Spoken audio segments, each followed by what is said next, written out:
Attention listeners, Aftersight's annual hike is coming up on July 27th. It was a really good experience for me. Visit aftersight.org/hike and become an audio trekker today. That hike today gave me so much courage.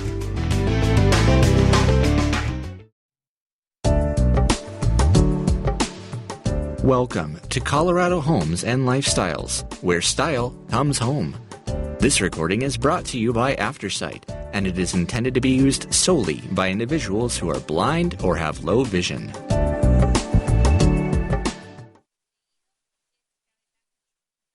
Thank you for joining us for the July-August 2021 Home of the Year issue of Colorado Homes and Lifestyles magazine.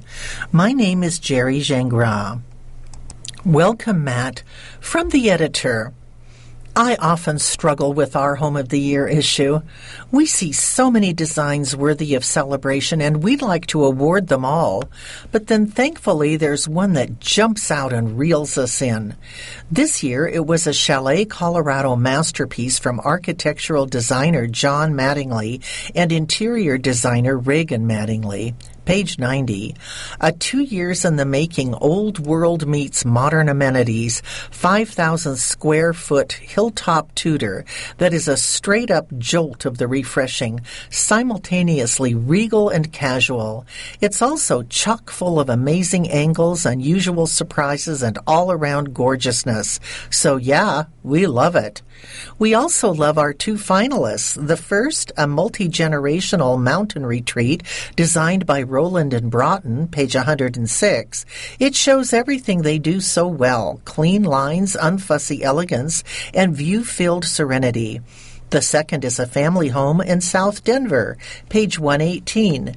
This collaboration between architect Pat Cashin and interior designer Beth Armijo has created a home for a loving and lovely family that wanted to make sure the unique needs of their daughter were addressed throughout.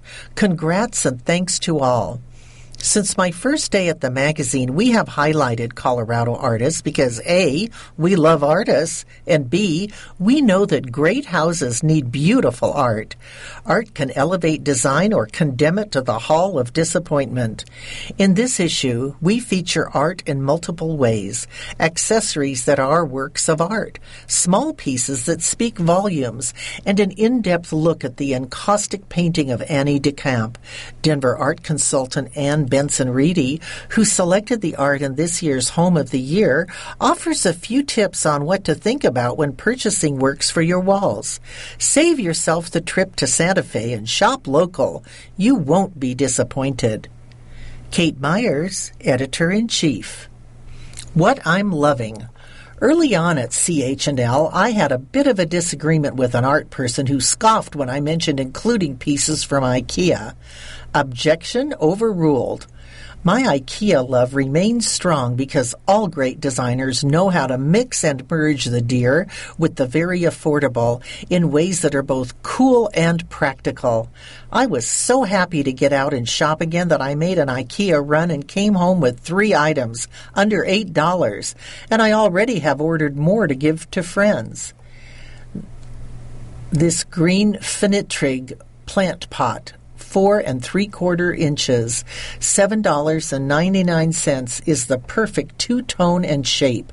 We like the green on green, but some backyard flowers would make an equally amazing still life. This IKEA PS202 watering can, 41 ounces, $1.99, caught my eye because it's a knockout in color and shape, and we have flowers in pots all over that scream for frequent dousing. As soon as I got home, my husband insisted that we order another one for serving tropical cocktails. Naturally, it's on its way. These blue Galra placemats, 17 3/4 inches by 13 inches, $3, have a Chilowich feel and need only to be sprayed down for cleaning. They also up your dining table ante inside and out. Contributors. What makes a house a home? A little mess and clutter. If your house is too pristine, it feels like a soulless airport hotel and nobody can relax. Long live the junk drawer. Catherine O'Shea Evans. Catherine O'Shea Evans writes about design, travel, and food from her home base in Colorado's Front Range. A contributing editor at House Beautiful magazine, her work is frequently published in the Wall Street Journal, the New York Times, and numerous other publications. She is the author of 2 design books and many 2 co-authored titles for Rizzoli, New York. For this issue, O'Shea Evans profiles Charlotte Moss, page 39, and writes about whole home renovation success story spearheaded by an award-winning Boulder realtor, step by step, page 79. Bruce Abels. When you're surrounded by the people and things we love, home is not a place, but a state of mind. A small-town boy from the mountains of southwestern Pennsylvania, Bruce Abels came to Colorado to ski bum for one season, then planned to hit L.A. to find fame and fortune, but never left. When he's not behind the mic creating advertising or writing magazine features, you'll find Bruce outdoors. In winter, he skis the bumps. In summer, he splits his time between golfing, biking, camping, fishing, walking the dog, and hanging out with family and friends. For this issue, Abels profiles surface artist Abby Jacobs, page 152, and work by the Duet Design Group, page 73. Kimberly Beekman.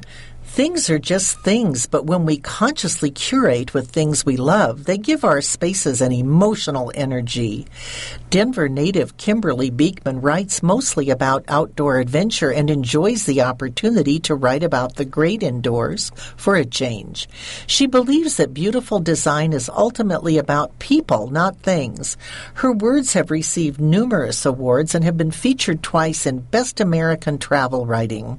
She lives in a 1907 bungalow in the Highlands neighborhood with her wonderful daughter and terrible cat. For this issue, Beekman profiles artist Annie DeCamp, page 63, and our Home of the Year, page 90. Brent Moss. When it comes to the architecture, the flow, scale, and relation of spaces to each other most affect how well family and friends can interact, gather, live, and enjoy. A Minnesota native, Brent Moss came to the mountains of Colorado with a camera and a dream. 20 years later, Brent's dream is alive and thriving. What started as a commercial photography venture in the Aspen area has blossomed into a career that has Moss photographing architecture with top-level architects and interior designers from all over the world. Brent has worked with Rowland and Broughton since their inception and is thrilled to have been the photographer who captured their innovative design for one of this year's Home of the Year finalists. Turn to page 106 to see his work featured in Harmony in the Hills. Flower Tools. Tastemaker, Charlotte Moss. Are your thumbs less than green? New York City-based design powerhouse Charlotte Moss shares tips on how to incorporate flowers' ephemeral beauty into any room, any day of the year. Long before she traded her successful Wall Street career to ascend to the top of the design monarchy, Charlotte Moss was just another flower-obsessed child. One of her favorite early floral memories? Walking down a Virginia country road near my grandmother's riverside house, the honeysuckle grabbed you, says Moss. You couldn't go anywhere without smelling it at a certain time of year. It was pretty intoxicating. Moss is still intoxicated by flowers, as a glance at her Instagram account will attest. More than 80,000 followers await her next gossamer shot of narcissus or ranunculus. All those pictures made for a perfect book, her 11th. Charlotte Moss Flowers, Rizzoli, April 2021. Here we chat with Moss about which flowers help her relax, how to turn grocery store posies into magnificent bouquets, and more. Before we get into flowers, I want to talk about designing for Colorado. What works here? I think it depends on where you are. I've done houses in Aspen and Vail, and they're generally secondary or tertiary houses. It's about relaxing. It's about comfort. It's about ease. Nothing high maintenance. Like what? You remember back in the old days when they were doing Herculean fabrics and all of those finishes that were totally kid-proof? They were the nastiest fabrics you've ever seen. Now you have incredible outdoor fabrics from companies like Pierre Frey and Michael Smith being used inside. We definitely use those.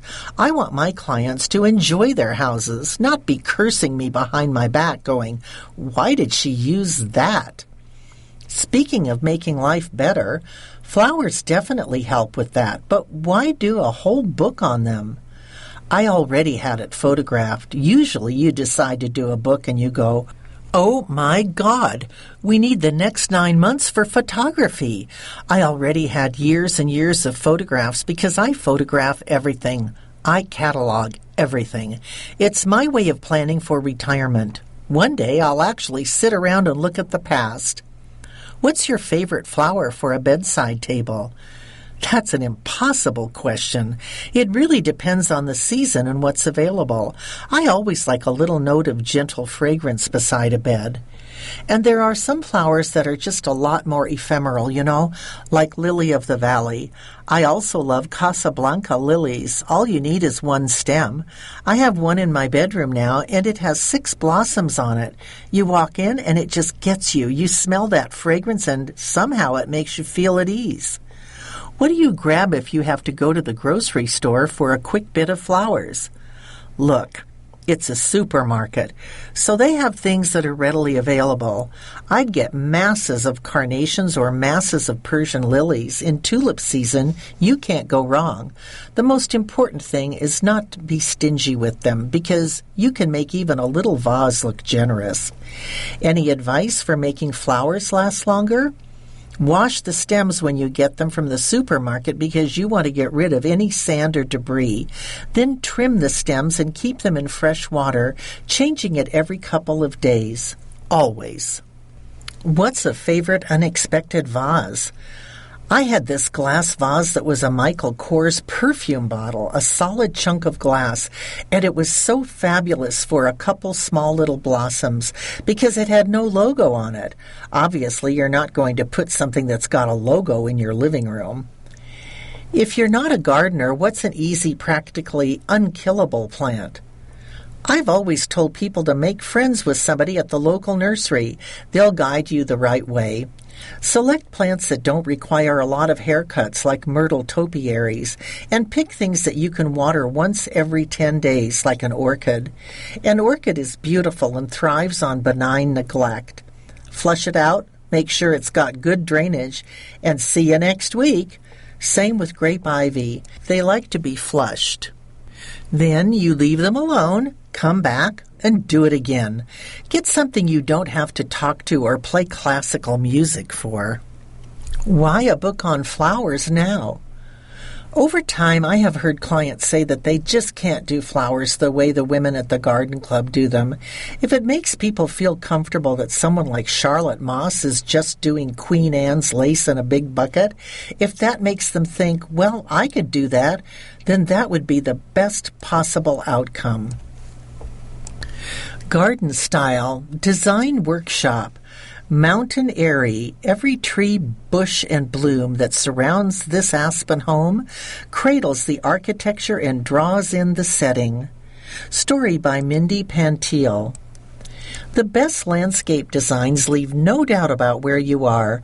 Palm trees signal tropical locales, cypress is a southern hallmark, and aspens are a high-altitude marker.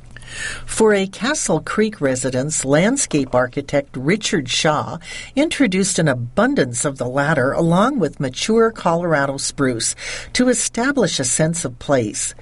These trees are common to the whole Aspen Valley, says Shaw, who added equally ubiquitous catmint and swaths of columbine to further cement the newly formed landscape to its natural surroundings. Designed by architect Howard Backen, the residence is a series of rural building forms composed of muted wood siding and stone that meld seamlessly with Shaw's design. The deep tones of 9 bark shrubs along the front entry wall complement the architectural color scheme, and the sandstone walkways and granite retaining walls sync with the structure's stone faces. Throughout the property, monolithic stones of differing heights reflect the scale of the surrounding mountains, and the entire landscape projects a pleasing yin-yang that intentionally vacillates between loose and manicured. The pavers that lead to the front door, for example, are set with crisp mortar, while those in the courtyard rest in unbridled carpets of grass and thyme. The whole idea was to have wildless overlay and to blur the boundaries between formal and informal, says Shaw, who was equally mindful of how the views played from inside the house. We painted a panorama outside, so whether you are moving down a hallway or sitting in a main room, you glimpse these visually exciting outdoor spaces. Portrait of the artist, Annie DeCamp. Perfectly imperfect. Through her recent foray into self-portraiture, Denver artist Annie DeCamp has found a path to self-love, one wrinkle at a time. Story by Kimberly Beekman. It is a very interesting thing to look at yourself not as how you wish you were, but really how you are, says artist Annie DeCamp from her Denver studio over an iPhone Zoom call. She's talking about painting self-portraits, which has been her latest artistic idée fixe, and holding the phone close to her face. Her thick black glasses are taking up most of the frame, and she wears her hair pulled back in a low ponytail, a gray sweatshirt, and a tangle of gold necklaces, from one of which dangles a pendant of a skull. She's been painting these self-portraits in the style of the genre's master Vincent van Gogh, recreating his work and inserting herself in the foreground. Some of them feature another self-portrait hanging on a background wall, a little mirror game Van Gogh liked to play. Her current favorite depicts her face on Van Gogh's body. It's both strikingly familiar and wildly unique. But mostly her new work, including her recent paintings of actress Betty White and a bear, is hugely fun, a big departure from the haunting and sometimes melancholy historical portraits for which she's best known. Then again, big departures are kind of DeCamp's things. The wheels for her continuous creative turnover may have started spinning during her adventurous upbringing. She was born in Denver, moved to a Native American reservation where her father worked as a doctor, and then moved to Palo Alto, California. Those places could not have been further apart culture-wise, she says, laughing. As an adult, she got married, had 2 kids, and worked in technology, including a stint in website development at Francis Coppola's winery in Rutherford, California. It was during her frequent drives from her then home in Berkeley to Napa that she felt the lush, rolling landscape stirring the artist inside her, and shortly thereafter she began painting and selling her own jewelry. That really woke something up inside of me.